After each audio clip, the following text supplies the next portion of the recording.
Les déviations racontent les histoires de celles et ceux qui ont changé de vie. Pour nous suivre et ne rien manquer de nos actualités, rendez-vous sur notre site, abonnez-vous à notre chaîne YouTube, notre page Facebook, notre compte Instagram et suivez nos podcasts sur Acast. Tout de suite, un nouvel épisode, une nouvelle histoire, une déviation. J'arrive à vivre de ce que je fais, mais à un niveau de vie bien inférieur à ce que j'avais avant. Alors évidemment, avant je gagnais bien ma vie, mais là je suis à 50% de ça. Alors moi j'ai une chance, c'est que je ne suis pas dépensière, donc je souffre pas trop de ça, mais il y a quand même cette idée de fragilité en tant que profession libérale. Donc il y a plein de facteurs extérieurs qui nous rendent très fragiles quand on est entrepreneur.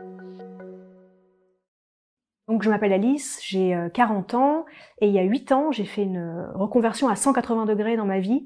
Je suis passée d'une vie en agence de communication où je travaillais pour l'industrie du tabac et où j'étais très grosse fumeuse. Non seulement je fume, mais en plus je les vends ces cigarettes.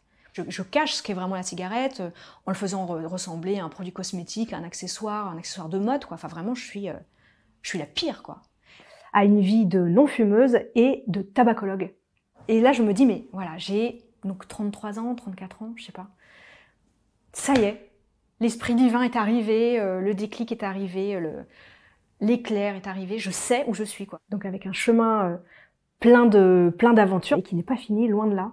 Et il y a 3 ans, quand j'ai rencontré les déviations, j'en étais à un moment où j'étais diplômée de tabacologie, je commençais à suivre les personnes en individuel, j'avais terminé d'écrire un livre qui venait tout juste de sortir, et voilà, j'étais encore en train de réfléchir à comment mener ma carrière en tant que tabacologue et peut-être d'autres choses, en pleine réflexion permanente.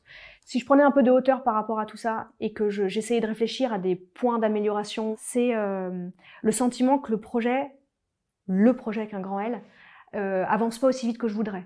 Il y a une sorte d'impatience comme ça à vouloir un peu casser la baraque, quoi, et continuer à être vraiment sur une rampe d'accélération, et la rampe d'accélération, elle est pas comme ça, quoi. Mais voilà, et donc quand ça m'arrive, j'essaye justement de me mettre un peu sur pause, et de me rappeler que si ça n'avance pas aussi vite, c'est aussi que j'ai fait des choix. Le premier choix le plus important, et ça fait référence à ma vidéo justement d'il y a 3 ans, c'est que dans mon ancien travail, en tant que salarié, je souffrais énormément de ne pas voir mon bébé qui venait de naître. Et donc là, ils se mettent à faire des réunions de 2 heures pour parler de trucs qui me dépassent totalement. C'est-à-dire que je me souviens de réunions où on passe vraiment 1 heure à parler d'une nuance de bleu, quoi. Et moi, il est 18h, 18h30. Ma nounou termine sa journée à 19h.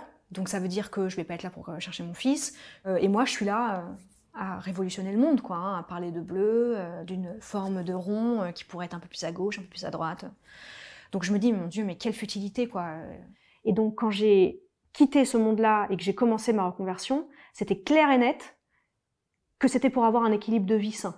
Donc ma vie pro, oui, mais surtout ma vie familiale, ma vie amoureuse, ma vie perso, et qu'il fallait vraiment que tout ça s'entende, quoi. Donc très concrètement, le soir, je vais chercher mes enfants à l'école. Donc ça fait que j'ai des horaires de travail qui sont plus petits que d'autres. Il y a aussi le fait que depuis le début du projet, donc j'ai un site internet sur lequel c'est comme ça que j'ai commencé ma reconversion, avec un site internet. Je donne de l'information gratuite. Je fais de la prévention pure, en fait. Et ça, c'est bénévole de ma part. Et c'est même encore plus que bénévole, c'est que je paye quelqu'un pour m'aider à créer le contenu, parce que j'aurais pas le temps de le faire toute seule. Donc c'est un investissement, en fait, de proposer cette prévention pour tous. Donc ça demande de la patience, quoi. Là, au niveau financier, j'ai de la chance parce que ça marche. Ça marche, donc j'arrive à vivre de ce que je fais. Mais à un niveau de vie bien inférieur à ce que j'avais avant. Alors évidemment, avant je gagnais bien ma vie, mais là je suis à 50% de ça. Alors moi j'ai une chance, c'est que je suis pas dépensière, donc je souffre pas trop de ça, mais il y a quand même cette idée de fragilité en tant que profession libérale. De dire là ça marche maintenant, mais qu'est-ce qui peut se passer demain qui ferait que d'un coup on m'appelle plus, ou que les entreprises aient plus envie. Donc il y a plein de facteurs extérieurs qui nous rendent très fragiles quand on est entrepreneur. Et donc ça, c'est vrai que c'est un peu, ça peut être un peu oppressant de temps en temps. Ensuite, l'autre point qui peut atteindre un peu l'optimisme, c'est la solitude. Et encore, je vous dis ça, mais moi je suis vraiment un loup solitaire. Parfois je me dis que c'est maladif. C'est-à-dire que j'ai vraiment besoin d'être seule pour me ressourcer. Et là, en fait, je me suis rendu compte que même moi, qui ai ce caractère-là, je manque d'humain. Et je manque d'humain parce qu'en plus, toutes mes consultations, je les fais en visio. Donc, ça m'a demandé vraiment de revoir aussi un peu mon rythme de travail, c'est-à-dire d'arrêter d'être en mode tunnel et de faire des pauses, d'aller voir des amis, d'aller déjeuner dehors. Donc, ça me coupe encore un peu de temps de travail. Et il y a aussi le fait d'avoir complètement repris en main mon hygiène de vie. C'est un rituel primordial, en fait, pour que je puisse avoir la tête au clair. Je suis pas du tout à la fin du chemin. Au contraire, je suis vraiment au tout début. Et il y a une idée au fond de moi d'apporter une réponse un peu nouvelle à la façon d'accompagner les personnes qui arrêtent de fumer.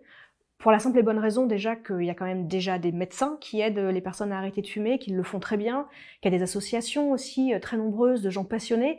Et donc moi, si je veux exister là-dedans, il faut absolument que je me démarque. Donc depuis 2 ans, ce qui a changé par rapport à ça, c'est d'abord d'un point de vue accompagnement. Je me suis rapidement rendu compte en commençant à suivre les personnes que s'arrêter à l'arrêt du tabac, parfois, ça ne réglait pas le fond des choses. Parfois, c'était juste que la fumée de cigarette était vraiment ce qui nous permettait de cacher les problèmes de fond.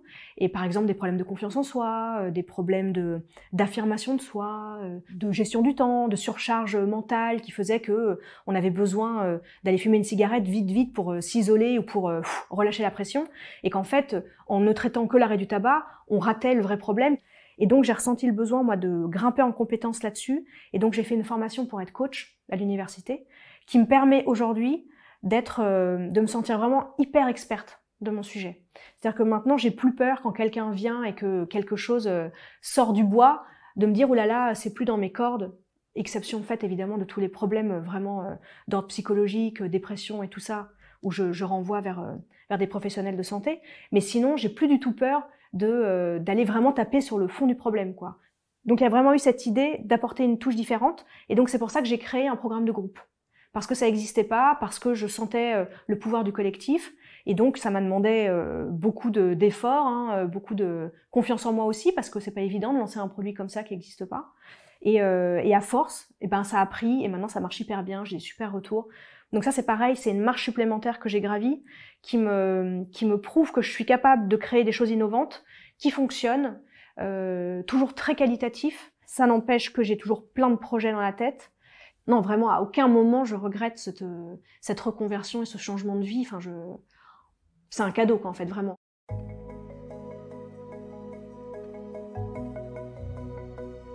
C'était un entretien mené par Laurène Lotte et réalisé par Sidney Clazen.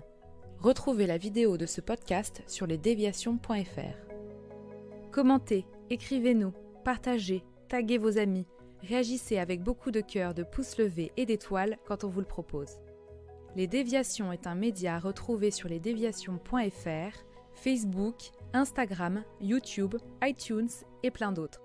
Les Déviations n'ont qu'une vocation, raconter des histoires de gens qui ont changé de vie.